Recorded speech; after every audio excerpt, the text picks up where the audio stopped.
Banking liquidity. पहले हम लोग जानते हैं कि बैंकिंग लिक्विडिटी होता क्या है।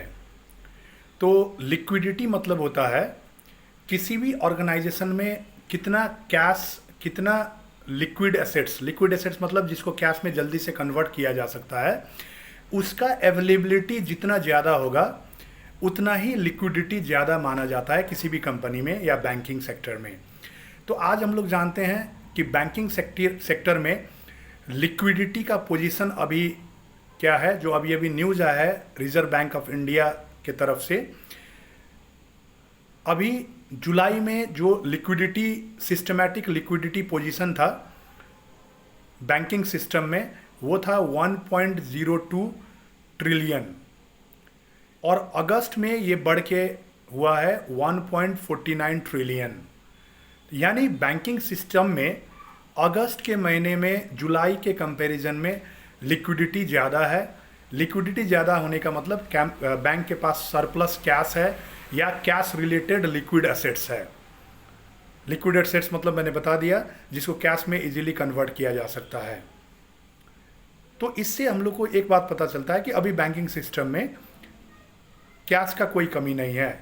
मगर दूसरा न्यूज़ ये आ रहा है कि आने वाले हफ्ते, मतलब ये हफ्ता, बैंक में लिक्विडिटी प्रेशर बन सकती है दो कारणों से।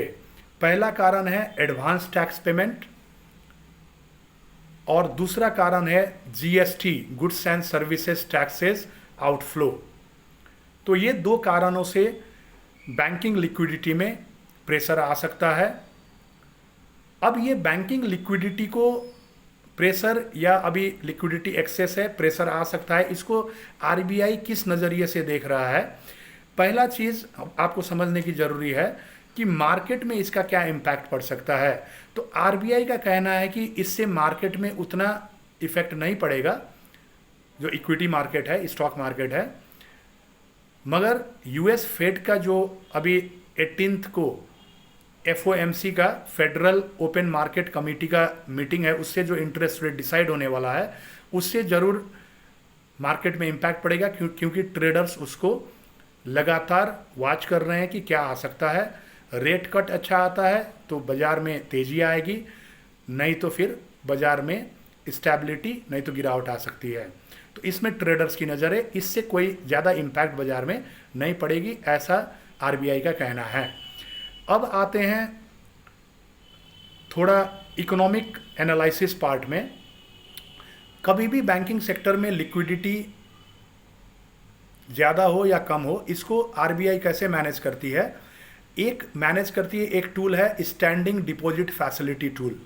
स्टैंडिंग डिपॉजिट फैसिलिटी एक ऐसा रेट है जिस रेट से बैंक, आरबीआई जो है, बैंकिंग सिस्टम से कैश पुल करती है ओवरनाइट विदाउट कोलैटरल। इसमें कोई कोलैटरल बैंकों को देना नहीं पड़ता है या आरबीआई को देना नहीं पड़ता है कैश कलेक्शन करने के लिए। ये ओवरनाइट कैश कलेक्शन रहता है और इसका रेट अभी चल रहा है एसडीएफ रेट 6.25। और दूसरा चीज़ आपको ध्यान देना पड़ेगा, रेपो रेट। रेपो रेट मतलब होता है जो भाव में, जो इंटरेस्ट रेट में आरबीआई बैंकों को पैसा देती है, उसको बोलते हैं रेपो रेट। तो अभी रेपो रेट चल रहा है 6.5%। एसडीएफ रेट जो है वो रेपो रेट से कम है, 6.25 है। और ये एसडीएफ रेट महंगाई कंट्रोल करने के लिए भी काफ़ी असरदार टूल मानी जाती है आरबीआई का। जब बाज़ार से पैसा पुल करना रहता है तो एसडीएफ रेट को बढ़ा दिया जाता है। यदि बाज़ार में पैसा पंप करना रहता है तो बाज़ार जो रेपो रेट जो है वो रेपो रेट कम कर दिया जाता है ताकि फ्लो बढ़े। तो इससे क्या होता है कि मनी सप्लाई इकोनॉमी में फ्लो बढ़ जाती है, जिसके कारण से इन्फ्लेशन को बैलेंसिंग करने में मदद पहुंचती है आरबीआई को। तो ये था लिक्विडिटी पोजीशन बैंकिंग सिस्टम का, इंडियन बैंकिंग सिस्टम का, जो कि 1.49 ट्रिलियन आया है अगस्त महीने में और जुलाई में था 1.02 ट्रिलियन। इससे आपको समझ में आ गया एक्सेस लिक्विडिटी में चल रहा है बैंक। मगर अभी सर्टिफिकेट ऑफ डिपॉजिट का जो वैल्यू है वो बढ़ा है, वो अराउंड 82,000 करोड़ पहुंचा है।